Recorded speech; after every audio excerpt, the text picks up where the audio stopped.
Thomas Soto.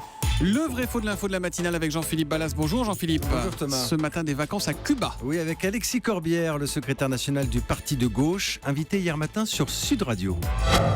Jusque-là, on avait quelques relations aussi avec Cuba. C'est une île dans laquelle, notamment au niveau du tourisme, il y a beaucoup de Français qui s'y rendaient. Je n'ai plus les chiffres, mais c'est des centaines de milliers de Français qui chaque année allaient à Cuba, etc.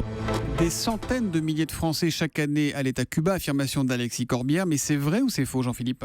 C'est faux, Thomas. Le chiffre est beaucoup plus modeste. Ce ne sont pas des centaines de milliers, mais une centaine de milliers de Français, un peu plus de 103 000 en 2014, si l'on consulte les chiffres du ministère du Tourisme cubain.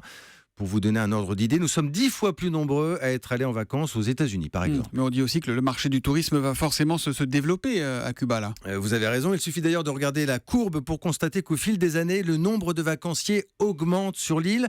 Plus 15% rien que pour les Français au mois de mars cette année. Là encore, ce sont les chiffres officiels. Intéressant à noter, Thomas, sur cette période, nous représentons tout de même le 3e contingent de touristes sur l'île, avec un peu plus de 15 000 personnes donc sur ce seul mois de mars, juste devant l'Angleterre et derrière l'Allemagne. Mais vous savez quel pays apporte le plus grand nombre de touristes à Cuba et de très loin ces temps-ci ? L'Espagne, non ? Je sais pas. C'est le Canada. Le Canada. Figurez-vous. Oui, le Canada, près de 200 000 touristes rien qu'en un mois. Les Canadiens se passionnent pour Cuba, alors. Il paraît qu'il a fait très froid au Canada. Oui. Alors, plus sérieusement, ce qu'ils peuvent aller chercher. Plus sérieusement, Thomas, c'est la compagnie Air Canada, surtout, qui a développé considérablement ses vols directs pour la Havane. Et l'augmentation de ces lignes aériennes, bien, c'est l'un des nerfs de la guerre pour Cuba.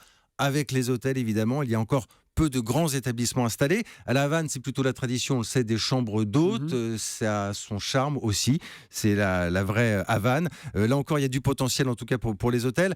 Et c'est pas pour rien si le groupe Accor et la compagnie Air France étaient très présents dans la délégation française avec François Hollande à Cuba. Le vrai faux de l'info de la matinale, tous les matins à 7h40 sur Europe 1 avec Jean-Philippe Ballas. À demain, Jean-Philippe. À demain.